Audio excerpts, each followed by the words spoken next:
આજે સાચા અર્થમાં સોમનાથ દાદાના આ પવિત્ર ધરતી ઉપર ખૂબ જ આમ જે માનવ મહેરામણ ઉમટી પડ્યું હતું અને એમાં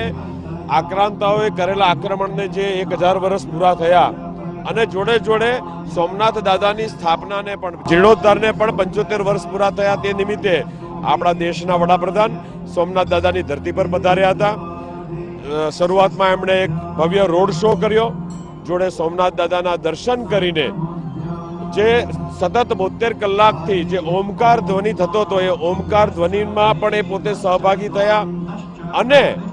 સોમનાથ દાદાના ઇતિહાસમાં જે છેલ્લા 1000 વર્ષની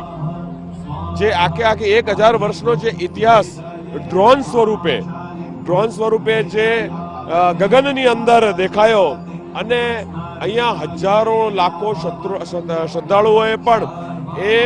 ડ્રોન શો ખૂબ સારી રીતે નિહાળ્યો અને સાચા અર્થમાં આજે જે સોમનાથ દાદાની ઉપર જે આક્રાંતાઓએ આક્રમણ કર્યું હતું એ આખા ઇતિહાસને પણ ઉજાગર કર્યો અને સાચા અર્થમાં સોમનાથ દાદાની આજે ભક્તિ પણ